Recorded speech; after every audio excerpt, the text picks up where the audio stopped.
Hi friends, आप सभी का हमारे यूट्यूब चैनल में स्वागत है। फ्रेंड्स, आज अपने हम इस वीडियो में बिहार पीसीएसजे के एग्ज़ाम को देखते हुए प्रशासनिक विधि से संबंधित 50 सेलेक्टेड क्वेश्चन लाए हैं, जो कि बिहार पीसीएसजे के लिए काफ़ी इम्पॉर्टेंट है। फ्रेंड्स, आइए देखते हैं क्वेश्चन नंबर 1 पे कि कौन सा क्वेश्चन है, इसका आंसर क्या है। जैसा कि फ्रेंड्स क्वेश्चन नंबर 1 है, किसने प्रशासनिक विधि को इस रूप में परिभाषित किया है कि यह प्रशासन से संबंधित विधि है। यह प्रशासनिक प्राधिकारियों के संगठन, शक्तियों और कर्तव्यों को निर्धारित करता है। यह डिफिनीशन जो है सर आइवर जेनिंग्स के द्वारा दिया गया है। यह कई बार एग्जाम में यह क्वेश्चन पूछा गया है कि प्रशासनिक विधि प्रशासन से संबंधित विधि है, यह डिफिनीशन किसने दिया था। तो इस डिफिनीशन को सर आइवर जेनिंग्स ने दिया था। क्वेश्चन नंबर 2 देखें फ्रेंड्स, तो इसमें यह कहा जा रहा है कि प्रशासनिक विधि प्रशासनिक संस्थाओं की शक्तियों तथा प्रक्रियाओं, खास तौर पर प्रशासनिक कार्यों के न्यायिक निरीक्षण संबंधी विधि है। यह किसने कहा था, अर्थात यह प्रशासनिक विधि की परिभाषा किसने दिया था। तो केसी डेविस ने यह प्रशासनिक विधि की परिभाषा दिया था कि प्रशासनिक विधि प्रशासनिक संस्थाओं की शक्तियों तथा प्रक्रियाओं, खास तौर पर प्रशासनिक कार्यों के न्यायिक निरीक्षण संबंधी विधि है।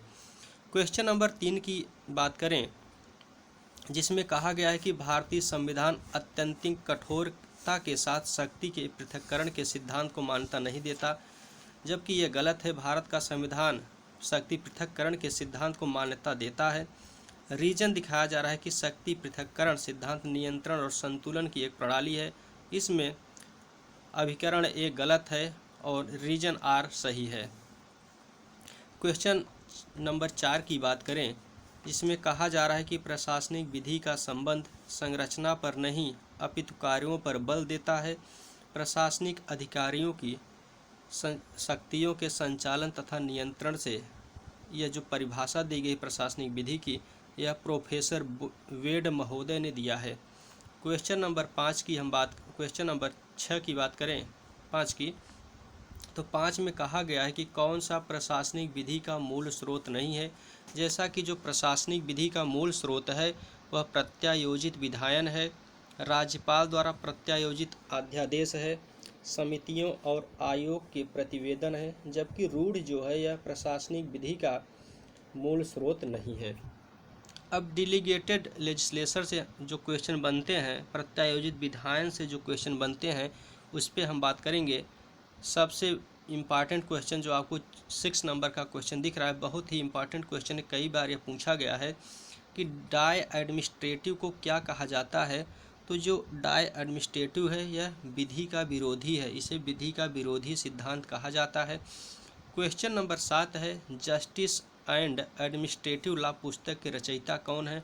तो प्रोफेसर रॉबसन इसके रचयिता हैं, अर्थात प्रोफेसर रॉबसन की पुस्तक है जस्टिस एंड एडमिनिस्ट्रेटिव लॉ। प्रत्यायोजित विधायन क्या होता है। तो यह प्रत्यायोजित जो विधान होता है कार्यपालिका विधान होता है, अर्थात कार्यपालिका के द्वारा जो विधि का निर्माण किया जाता है वही प्रत्यायोजित विधायन होता है। क्वेश्चन नंबर 9 है कि प्रशासनिक विधि की रिपोर्टों में कौन सा नहीं है।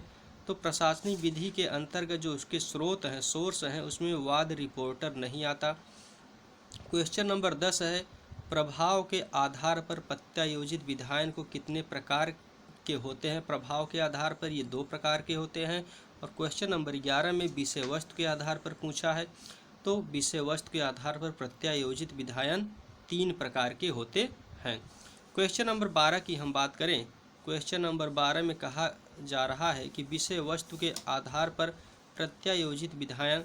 तो विषय वस्तु के आधार पर जैसा क्वेश्चन नंबर 11 में बताया गया कि 3 प्रकार के होते हैं, वही 3 हैं, अधीनस्थ विधायन, सशर्त विधायन और व्याख्यात्मक विधान होता है।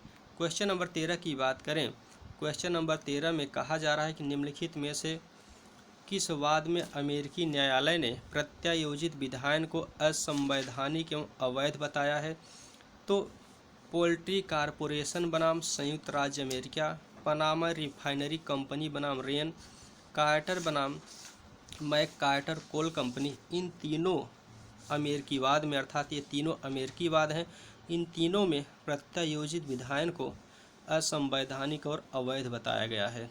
क्वेश्चन नंबर 14 में कहा गया है कि प्रत्यायोजन में संवैधानिक बाधा रही है। तो भारत और अमेरिका दोनों देशों में प्रत्यायोजित विधान के कार्य के क्षेत्र में संविधान बाधा पैदा करता है अर्थात संवैधानिक बाधा रही है।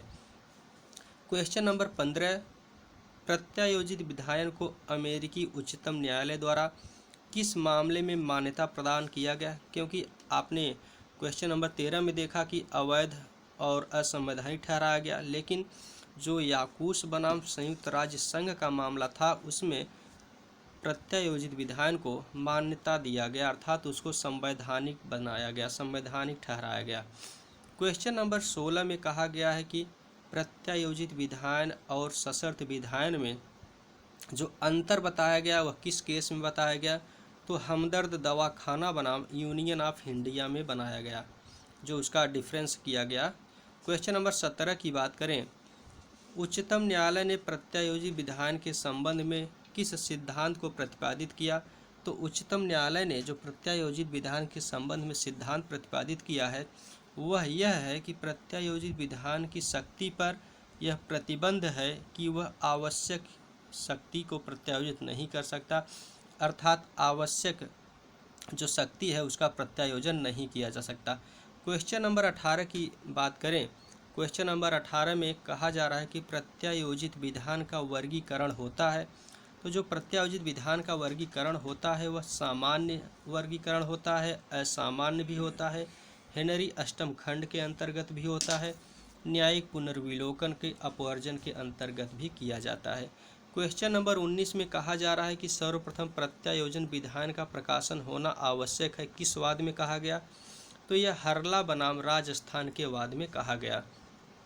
क्वेश्चन नंबर 20 आप देख रहे हैं जिसमें कहा जा रहा है कि प्रत्यायोजित विधायन का प्रकाशन की अज्ञप्ता के संदर्भ में नियम यह है कि उसका प्रकाशन होना चाहिए, अर्थात जो प्रत्यायोजित विधान है उसका प्रकाशन किसी भी प्रकार से होना चाहिए। क्वेश्चन नंबर 21 है कि किस मामले में विधायिका द्वारा कंकाल विधायन द्वारा प्रत्यायोजित विधान को मान्य किया गया? अर्थात हरिशंकर बागला बनाम मध्य प्रदेश में प्रत्यायोजित विधायन को कंकाल विधायन कहा गया। क्वेश्चन नंबर 22 आप देख रहे हैं, प्रत्यायोजित विधायन का प्रकाशन की अज्ञप्ता के संदर्भ में नियम यह है कि उसका प्रकाशन होना चाहिए। जैसा कि हमने अगले क्वेश्चन में बताया कि अगर प्रत्यायोजित विधान का प्रकाशन आवश्यक है और उसका प्रकाशन किसी भी रीत से किया जाना चाहिए, कोई भी उसका फॉर्मेट नहीं है किसी रीत से किया जाए। क्वेश्चन नंबर 23, प्रत्यायोजित विधान के संबंधित वाद में जैसे भारत संघ बनाम नरेंद्र कुमार सिंह का जो मामला है यह प्रत्यायोजित विधान की समुचित रीति से होना चाहिए से संबंधित है, अर्थात जो उसका प्रकाशन होगा वह समुचित रीति से होना चाहिए। क्वेश्चन नंबर 24 हम देख रहे हैं जिसमें कि हम नेचुरल जस्टिस से संबंधित जो क्वेश्चन बनते हैं उस पर बात करेंगे। क्वेश्चन नंबर 24 के अंतर्गत कि भारत में प्राकृतिक न्याय के सिद्धांत का विकास कब हुआ? ये भी क्वेश्चन कई बार पूछा गया है कि भारत में जो प्राकृतिक न्याय के सिद्धांत का विकास हुआ था वो 26 जून 1950 से हुआ था। क्वेश्चन नंबर 25 की बात करें, अल्टी अल्ट्रम पैडम के अंतर्गत कौन सा अधिकार प्रलक्षित है? अर्थात इसके अंतर्गत मौखिक सुनवाई का अधिकार भी आता है, दूसरे पक्षों को सुनवाई का अधिकार भी आता है, साक्ष्यों और तर्कों को प्रस्तुत करने का अधिकार भी आता है। तीनों ऑप्शन सही हैं। क्वेश्चन नंबर 26 के अंतर्गत नैसर्गिक न्याय के नियमों में कठोर अनुपालन की अनिवार्यता क्या है? तो इसका जो कठोर अनुपालन की अनिवार्यता है न्यायिक निर्णयों पर आधारित है। क्वेश्चन नंबर 27 आप देख रहे हैं कि अल्टी अल्ट्रेम पैडम अर्थात इसका हिंदी होता है दूसरे पक्षों को भी सुनो। अगर इसका अतिक्रमण किया जाता है तब इसका जो प्रभाव पड़ेगा वह अकृत और शून्य होगा, जो कृत्य किया जाएगा उसके बगैर। क्वेश्चन नंबर 28 में निम्नलिखित में से कौन प्राकृतिक नैसर्गिक न्याय के सिद्धांतों का अपवाद नहीं है? तो अदिष्ट विरुद्ध नियम यह जो है अपवाद नहीं है। क्वेश्चन नंबर 29 जिसमें सूची 1 सूची 2 को मिलान करना है, प्राकृतिक न्याय के सिद्धांतों के लिए कोई कठोर सूत्र नहीं है, यह कहा गया भारत संघ बनाम पीके राय में। प्राकृतिक न्याय के नियम के प्रयोग का विकल्प RS दास बनाम भारत संघ से संबंधित है। उसके बाद न केवल न्याय किया जाए बल्कि स्पष्टतः तथा निसंदेह न्याय किया जाना चाहिए। आर बनाम सक्सेस जस्टिस से संबंधित है। उसके बाद जो इसका चौथा ऑप्शन बचता है पूर्वाग्रह का अर्थ। पूर्वाग्रह का अर्थ यह जो है सरकारी परिवहन विभाग के सचिव बनाम मुन्नू स्वामी से संबंधित है। क्वेश्चन नंबर 30 हम देख रहे हैं, जिसमें कहा गया है कि दूसरे पक्ष को भी सुनो का जो सुनवाई का नियम है यह युक्त अवसर दिए जाने की अपेक्षा करता है। यह सुनवाई कैसी होनी चाहिए? तो यह सुनवाई चाहे लिखित होनी चाहिए चाहे मौखिक होनी चाहिए, कोई भी तरीके से होनी चाहिए। क्वेश्चन नंबर 31 देख रहे हैं, यह भी सूची 1 और 2 का मैच कराना है। तो व्यक्ति को न्यायालय के समक्ष लाना अर्थात बंदी प्रत्यक्षीकरण याचिका, जिसमें किसी भी व्यक्ति को अगर अवैधानिक तरीके से बंदी बना लिया जाता है तो उसके निरुद्धि के लिए बंदी प्रत्यक्षीकरण याचिका दाखिल की जाती है। बी है लोक कर्तव्य के कार्य निष्पादन पर बल देने के लिए याचिकाकर्ता का विधिक अधिकार परमादेश रीट के माध्यम से जारी किया जाता है। सी है किसी प्राधिकार से किसी व्यक्ति ने लोकपद को अगर धारण कर लिया है तो उससे जो है अधिकार परीक्षा याचिका दायर की जाती है कि आपने इस पद को किस अधिकार से धारण किया है, उसका कारण बताओ। डी है नैसर्गिक न्याय के सिद्धांत के उल्लंघन में अधीनस्थ न्यायालय की कार्यवाही, यह उत्प्रेषण याचिका से संबंधित है। क्वेश्चन नंबर 32 देखते हैं, जिसमें कहा गया है कि प्राकृतिक न्याय के सिद्धांत के क्या अपवाद हैं? कूटों की मदद से उत्तर दीजिए। अर्थात इसमें कूट दिए गए हैं, 4 ऑप्शन दिए गए हैं, इनमें से कौन सा सही है? तो इसमें प्राकृतिक न्याय का जो अपवाद दिया गया है वह संवैधानिक प्रावधानों का वर्जन है, विधायी कार्य का वर्जन है, लोकहित में वर्जन है। यानी विधिक प्रावधानों का वर्जन यह इसके अंतर्गत नहीं आता, यह इसका अपवाद नहीं है। क्वेश्चन नंबर 33 की हम बात करें, क्वेश्चन नंबर 33 में नैसर्गिक न्याय के सिद्धांत क्या हैं? तो नैसर्गिक न्याय का जो सिद्धांत है वह कोई भी व्यक्ति अपने खुद के मामले में न्यायाधीश नहीं हो सकता, कोई भी व्यक्ति बगैर सुनवाई के अपराधी या दोषी नहीं ठहराया जा सकता है। नैसर्गिक न्याय का सिद्धांत है, प्रिंसिपल है। क्वेश्चन नंबर 34 की बात करें, जिसमें कथन और कारण दिया गया है। नैसर्गिक न्याय के सिद्धांत का एक सिद्धांत है कि कोई भी व्यक्ति अपने ही मामले में न्यायाधीश नहीं होगा, सही है। तर्क इसका दिया गया है कि नैसर्गिक न्याय के सिद्धांत में कार्य में निष्पक्षता अपेक्षित है, यह भी सही है। यानी कथन और कारण दोनों सही हैं और सही व्याख्या करता है। क्वेश्चन नंबर 35 देखें हम, क्वेश्चन नंबर 35 में कहा गया है कि निम्नलिखित में से किस वाद में सर्वोच्च न्यायालय ने यह निर्धारित किया कि नैसर्गिक न्याय के सिद्धांत प्रशासनिक कार्यवाहियों में अनुप्रयोज्य हैं? तो एक क्रैफक बनाम भारत संघ में सर्वप्रथम यह कहा गया था कि जो नेचुरल जस्टिस का प्रिंसिपल है वह प्रशासनिक कार्यवाहियों में भी लागू होता है। क्वेश्चन नंबर 36 देखें, यह भी सूची 1 सूची 2 से मिलान करना है। तो एक क्रैफक बनाम भारत संघ का जो मामला है यह वैयक्तिक पूर्वाग्रह से संबंधित है। मानक लाल बनाम डॉक्टर प्रेमचंद का जो मामला है यह धन संबंधी पूर्वाग्रह से है। मेनका गांधी बनाम भारत संघ का जो मामला है यह निर्णय के पश्चात सुनवाई से संबंधित है। ओलेगा तेलिस बनाम बॉम्बे नगर म्यूनिसिपल कॉरपोरेशन यह सुनवाई के उचित अवसर से संबंधित है। क्वेश्चन नंबर 36, क्वेश्चन नंबर 37 देखें, जो कि प्रशासनिक अधिकरण से संबंधित है। प्रशासनिक अधिकरण की स्थापना 42वां संविधान संशोधन द्वारा की गई, इसके द्वारा कौन से अनुच्छेद जोड़े गए?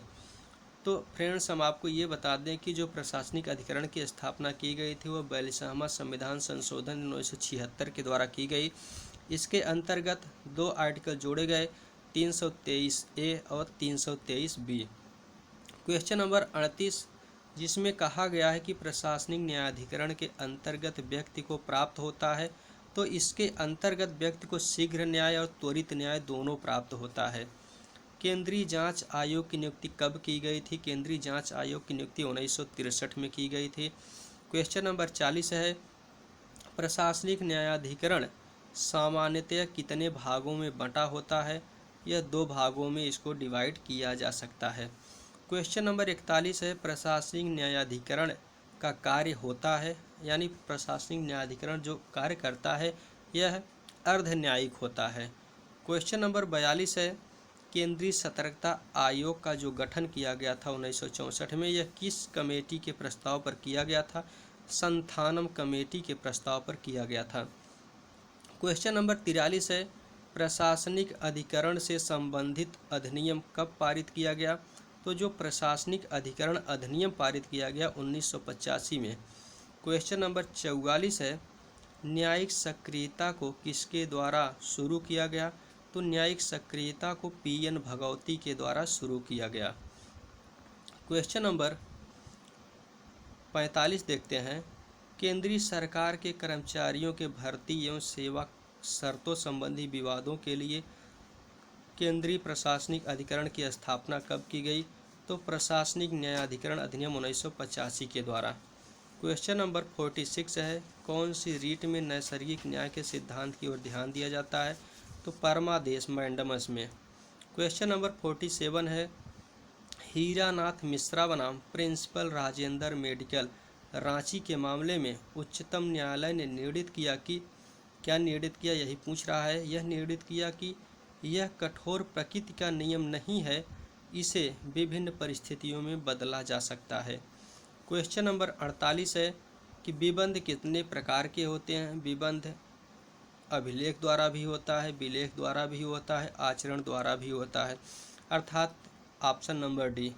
क्वेश्चन नंबर 49 है, प्रशासनिक न्यायाधिकरणों के लिए आदेशात्मक या अनिवार्य प्रक्रिया संबंधी अपेक्षा होनी चाहिए। तो इसमें जो होनी चाहिए वह प्रतिपरीक्षा भी होनी चाहिए, युक्त निर्णय भी होना चाहिए, कानूनी प्रतिनिधित्व भी होना चाहिए, अर्थात ऑप्शन नंबर डी। फ्रेंड्स, आज के हमारे इस वीडियो में बस इतने ही क्वेश्चन जो कि सेलेक्टेड क्वेश्चन हैं। फ्रेंड्स, अगर आपको कहीं भी कोई भी प्रॉब्लम हो रही है इन क्वेश्चन से तो आप कमेंट बॉक्स के माध्यम से हमसे जुड़ सकते हैं। फ्रेंड्स, हमारे इस वीडियो को ज़्यादा से ज़्यादा आप शेयर करें, लाइक करें, सब्सक्राइब करें, ताकि हमारे जो दूर दराज के स्टूडेंट हैं उनके लिए काफ़ी ज़्यादा सुविधापूर्ण हो सके। Thanks for watching friends.